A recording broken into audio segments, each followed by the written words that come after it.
Təşəkkür edirəm dostlar. Bu ki, güya mən, yəni vətənin önəmini bilmirəm. Ona görə bunu burada yaydım üstə, mənim yazımdır. Vətənin taysız yeri bizim milli azadlıq hərəkatımızda. Olar ki, fikirlə mən vətənə önəm vermirəm. Ən azı getsinlər bunu orada oxusunlar, görsünlər və baxsınlar onun tarixindən ki, mən nə tarixdə bunu yazmışam. Aydınlaşarlar. Ondan sonra Kürt məsələsində mən bir balaca bir izah verim. Mən Kürt hərəkatında və Kürt təşkilatları tərəfindən bəzi ilhaq tələbanə düşüncələr Azərbaycan ərazisinə həm kətbicə yazmışam və həm səslə fərqli videolarda da danışmışam və yaymışam. Mənim YouTube kanalıma gedən olsa, orada tamamilə onlar yayılıb. Bir dənə də səhifəm var, şəxsi səhifəm, Yolumuz adında. Ki bu yazı da oradandır, yolumuzdandır. Orada getsə, orada da tapa bilər ki, mən bu ilhaq tələbanə düşüncə haqqında hangi tənqidləri yönətmişəm. Onları da görərlər. Amma Kürt məsələsinə, əgər Kürt hərəkatında yanlış bir hərəkət ifadə olur, deyilir, meydana gəlir, ona da biz reaksiya verməliyik və açıqlamalıyıq, tənqid etməliyik və Kürt hərəkatında olan bu ultranasyonalistik görüşləri və ilhaq tələbanə görüşləri həm onlara aydınlaşdırmalıyıq ki, yanlışlığın, həm də bizim öz hərəkatımızda bunun yerin bellətdirməliyik ki, bu hərəkat yanlışdır, amma necə ondan toxunaq deyə bu başqa şeydir. Bizim xalqımızın əsarətinin səbəbi İran İslam Cumhuriyyəti, İran devləti bizim xalqın təzad da əsli, düşməni əsli, gəlişmə üçün əsli əngəlidir, yəni İran İslam Cumhuriyyəti. Bu ki, Kürdlərin hərəkatı içində bəzi təşkilatların ilhaq tələbanə təfəkkürləri var. Kökündən yanlışdır, onu dedim, tənqid etmişəm. Amma bizimkilərin içində belə bir zehniyyət vardır ki, güya bizim əsli məsələmiz Kürdlərdirlər. Mənim teorim buna budur. Bugün Azərbaycan bilfiil işgal altındadır. Bilfiil. Yəni bir rejim, bir devlət Azərbaycanı işgal edib. O da İranın mərkəz dövlətidir və o devlət Azərbaycana və türklərə qarşı bir daxili istimar siyasəti yürüdür. Asimilasyon siyasəti yürüdür. Ayrı seçili siyasəti yürüdür və Azərbaycan xalqının hüquqlarını və demokratik həqlərini əldə etməyə ən mühüm əngəldir o İran rejimi. Bir tərəfdən də bu vardı ki, Kürdlərin bəzi təşkilatları bilqüvvə, diqqət edin, bilqüvvə Azərbaycanın bəzi məntəqələrini öz kontrollarını getirmək və özlərinə aid kimi bilirlər. Yəni biz burada bir bilfiil işgalçı ilə tərəfi ki, bugün Azərbaycanı işgal edir. Bir də Kürt hərəkatının içində bəzi siyasi partiyaları ki, bilqüvvə, çünki orada bilqüvvət olan güc yox ki, işgal eləsin indi. Bilqüvvə istəyirlər ki, bəzi şəhərləri Azərbaycanda hər halda məsələ işgal etsinlər deyə. Baxın, bizim bugün tamamı gücümüz əsas düşmən, əsli təzad ona yönəldirməlidir.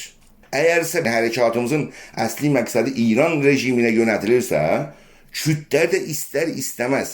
O məqsəddə yalnız Kürdlər də, ərəblər də, bəluçlar da və mərkəzdə demokratlar da. Bunlar da İran rejiminə qarşı bu mücadeləni gücləndirəcəklər. Amma əgərsə biz cayırsaq və bizim bəzi ifratlarımız kimi desək, yox, Kürdlər bizim əsli düşmənimizdirlər, ya əsli təzadımızdılar, ondan olacaq. Bizim hücumumuzun cəhəti çönəcək Kürdlərə və Kürdlər də özlərindən müdafiə etmək üçün məcburdur. Mücadilərin hədəfini çörsünlər bizlərə, istər istəməz. Əməldə yəni nə? Yəni əsas gücü ki, İran rejiminin dəyişməsinə iradəsi var və güclü bir motor kimi sayılır gələcəkdə və eləyə biləcək bu mücadilərin içindən bu iki xalqa haqq çıxartsın, haqlarını əldə etsin. Bu iki güc bir-birinin qarşısında durur. Bunun mənfəətini aparan kimdir? İran İslam Cumhuriyyəti. Diqqət edin ki, onlar ki, bunu ümdə edirlər, əməldə İran rejiminə xidmət edirlər. Bir də misal vurum.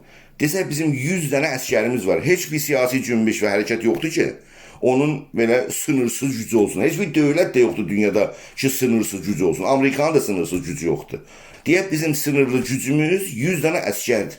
İndi bu 100 dənə əskərlə istəsək bu milli demokratik hərəkatını önə aparaq, bunun ən azı 98-ini İran rejiminin qarşısında qoymalıyıq da. Əsas düşmən odur, işğalçı odur. İkisini də fər'i təzadlarımıza. Onlar ki, problem yaradırlar. Problem yarada bilərlər. Deyək, məsələn, Kürt hərəkatında bu ilhaq tələbanə təfəkkürü olanlar.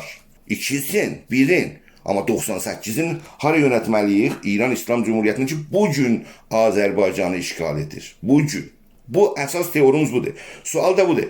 Əcəba bizim xalqımız İran İslam Cumhuriyyətini yenə bilirsə, ona qələbə çala bilirsə, yəni İran İslam Cumhuriyyəti deyəndə orada ordu var, orada sipah var, orada Vizarət İttilaat var, orada amuzuş pərvəriş vizarət var, amuzuşu alı var, irşad var, nə var? Televizyon var, radyo var, medya var, məktəb var. Güc yəni olan əlində, iqtisadi güc olan əlində.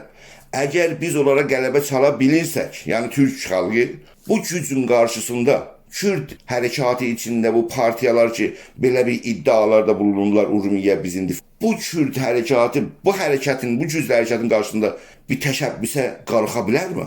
Cavab çox aydındır. Bizim əsas məqsədimiz hərəkatımızı gücləndirməkdir.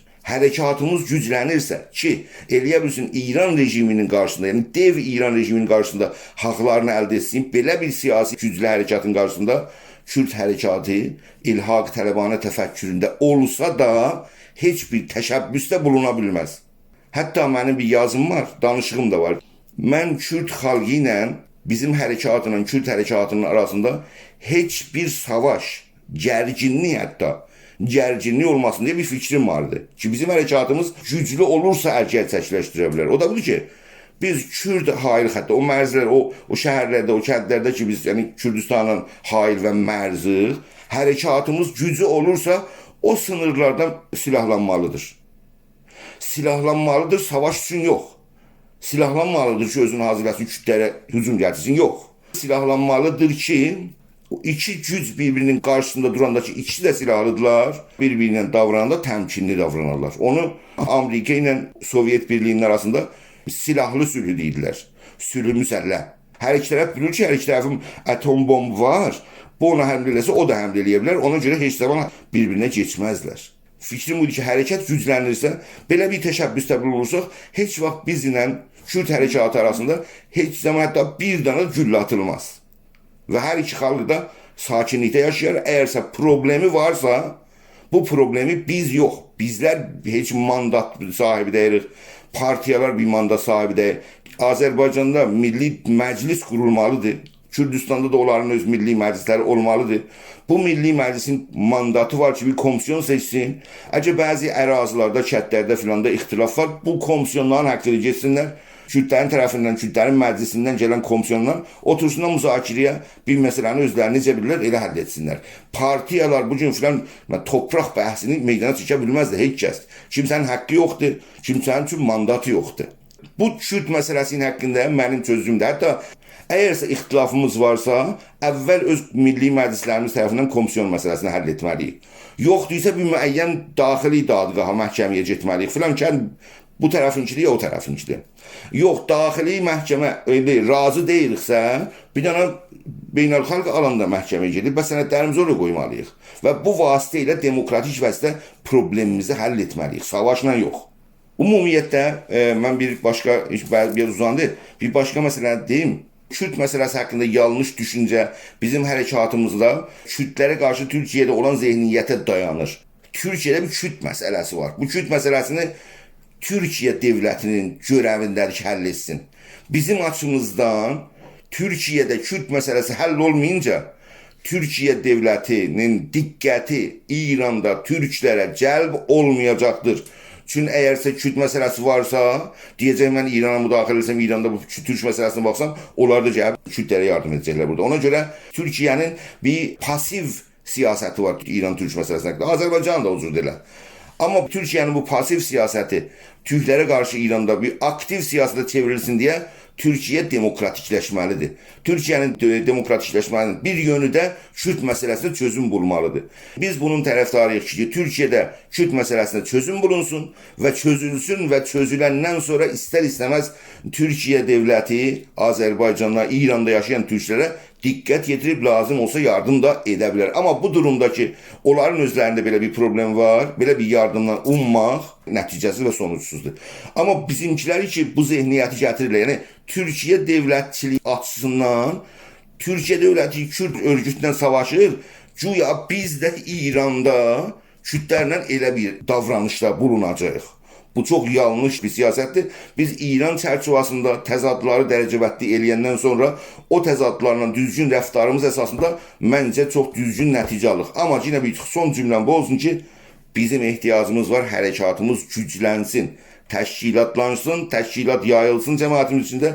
O təşkilatlar güclənmə vasitəsilə biz yəqinən Türk məsələsini həll edib və Kürt məsələsinin də Kürt hərəkatı içində belə bir İlhaq Tələbani təfəkkürlərdə heç bir çatışma olmadan onu həll edə bilərik.